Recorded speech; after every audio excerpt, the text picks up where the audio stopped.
हरे कृष्णा। भगवान श्री कृष्ण भगवत गीता में कहते हैं कि उनकी माया शक्ति पर विजय प्राप्त करना दुष्कर है। वो माया ही है जिसके कारण हम जन्म मृत्यु के चक्र में उलझे हुए हैं। भगवान के शुद्ध भक्त हमेशा यही प्रार्थना करते हैं कि वे माया से सदा दूर रहें। लेकिन यदि कोई भक्त भगवान के समक्ष उनकी माया शक्ति के दर्शन करने की अभिलाषा प्रकट करें तो जी हाँ, जिस प्रकार आप आश्चर्यचकित हो गए हैं उसी प्रकार से भगवान नारायण भी विस्मित रह गए जब मार्कंडेय ऋषि ने उनके समक्ष ये अनोखी आतुरता प्रकट की। ये एक ऐसा वर था जो आज तक किसी अन्य भक्त ने नहीं मांगा था। भगवान के दिव्य लीलाओं को समझना हमारी सीमित बुद्धि के लिए असंभव है। पिछले वीडियो में हमने देखा कि किस प्रकार देवराज इंद्र ने मार्कंडेय ऋषि की कठोर तपस्या को भंग करने का प्रयास किया, लेकिन भगवान के आशीर्वाद से मार्कंडेय ऋषि अपनी इस परीक्षा में उत्तीर्ण हुए। न केवल इतना बल्कि भगवान विष्णु नर नारायण ऋषि के रूप में उन्हें दर्शन देने के लिए आए तथा उनसे कुछ वर मांगने के लिए कहा। तब मार्कंडेय ऋषि ने हाथ जोड़ते हुए उनसे निवेदन किया, हे प्रभु, आप तो दीन वत्सल हैं। आपके दिव्य दर्शनों से बढ़कर मेरे लिए और क्या वरदान हो सकता है। जब आपने ब्रह्मा जी को अपने चरण कमलों का दर्शन दिया तो उन्हें रचना करने की प्रेरणा मिली, लेकिन मुझे तो आपने पूर्ण रूप में दर्शन दिए हैं, इसलिए मेरा सौभाग्य तो ब्रह्मा जी से भी बढ़कर है। आपकी माया शक्ति इतनी प्रबल है कि बड़े बड़े देवता भी इससे बच नहीं सकते। इसलिए मेरी अभिलाषा है कि मैं आपकी माया शक्ति को देखना चाहता हूँ। कृपा करके मुझे यही वरदान दीजिए नाथ।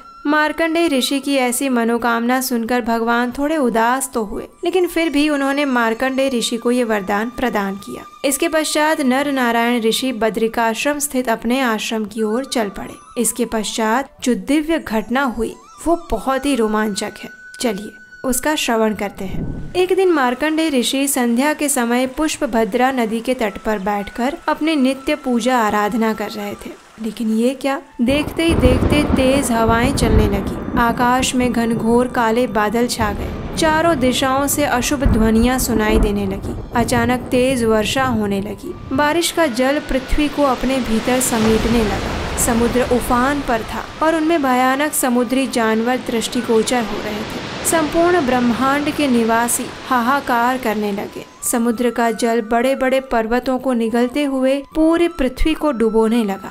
धरती के डूब जाने के पश्चात भी वर्षा नहीं रुकी और पूरा ब्रह्मांड जलमग्न हो गया। ब्रह्मांड के सारे प्राणी नष्ट हो गए, लेकिन मार्कंडेय ऋषि उस बाढ़ में गोते लगाते रहे जैसे कोई अंधा और गूंगा व्यक्ति हो। बिखरी जटाएं और भूख प्यास से पीड़ित होकर वे इतने थक गए थे कि उन्हें धरती और आकाश तक का होश नहीं रहा। जल में दैत्यों के समान प्राणी आपस में लड़ते झगड़ते हुए मार्कंडेय ऋषि को अत्यंत भयभीत कर रहे थे। रोग के कारण उनके शरीर में मृत्यु तुल्य पीड़ा होने लगी थी। इस असहाय स्थिति में मार्कंडेय ऋषि करोड़ों वर्षों तक डूबते और तैरते रहे। माया शक्ति ने उनका मन पूर्णतः अपनी गिरफ्त में जकड़ लिया था। भगवान की इस लीला में अब एक और अलौकिक मोड़ आया। तैरते हुए मार्कंडेय ऋषि ने देखा कि कुछ दूरी पर एक छोटा सा द्वीप है। वहाँ पर एक छोटा सा वट वृक्ष खड़ा था जो कि पुष्पों तथा फलों से सजा हुआ था। उसके उत्तरी पूर्व भाग की एक शाखा के एक पत्ते पर मार्कंडेय ऋषि ने कुछ ऐसा देखा जो कि इस प्रलय के समय में अकल्पनीय था। उस पत्ते पर एक नन्हा सा सुंदर शिशु लेटा हुआ था। श्यामल रंग वाले इस शिशु से ऐसी कांति निकल रही थी कि चारों ओर उजाला हो गया। उसके कंठ में शंख के समान 3 रेखाएं थी और वक्ष स्थल चौड़ा था। उसके मुख पर एक भीनी मुस्कान छाई थी और उसके होठों का सुर्ख रंग उसके मुखार विंद को भी लाल रंग से ओतप्रोत कर रहा था। उसके सुंदर केश सांस लेने मात्र से हिल रहे थे और उसके उदर की त्वचा पर पड़े हुए बलों के कारण नाभि स्पष्ट दिख नहीं रही थी। तभी उस शिशु ने अपने नन्हे हाथों से अपने एक पैर का अंगूठा पकड़ा और उसे चूसने लगा।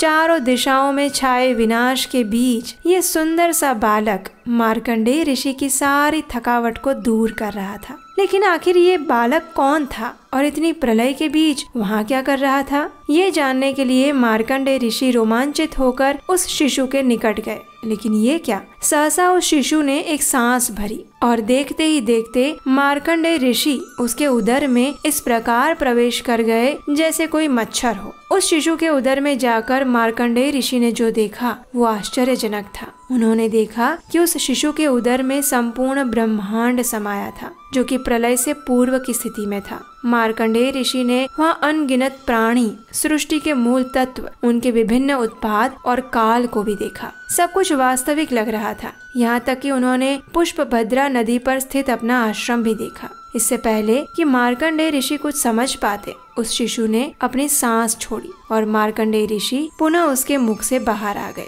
और प्रलय सागर की लहरों में गोते लगाने लगे। वह वटवृक्ष तथा शिशु उन्हें पुनः दिखाई देने लगा। मुस्कुराता हुआ वो शिशु तिरछी नजर से मार्कंडेय ऋषि की ओर देख रहा था। ऋषि उस शिशु को आलिंगन करने के लिए दौड़े, लेकिन वह अदृश्य हो गया और साथ ही साथ वह वटवृक्ष तथा प्रलय का जल भी गायब हो गए। मार्कंडेय ऋषि पुनः अपने आश्रम में अपने आप को देखकर चकित रह गए।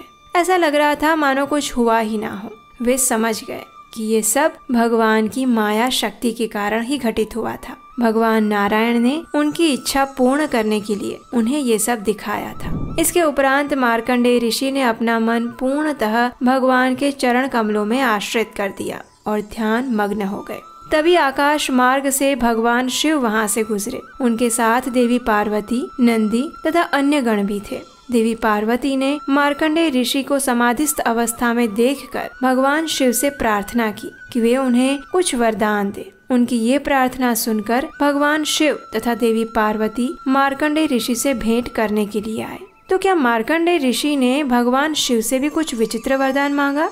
आखिर उनके बीच में कौन सा वार्तालाप हुआ? ये जानने के लिए आपको करनी होगी थोड़ी सी प्रतीक्षा हमारे अगले वीडियो आने तक की। और इस वीडियो को देखने के लिए आपके अपने चैनल उपदेशाष्टकम को याद से सब्सक्राइब कर लीजिए और नोटिफिकेशन बटन भी ऑन कर लीजिए। और हम आपसे मिलेंगे बहुत जल्द एक और कथा के साथ। हरे कृष्णा।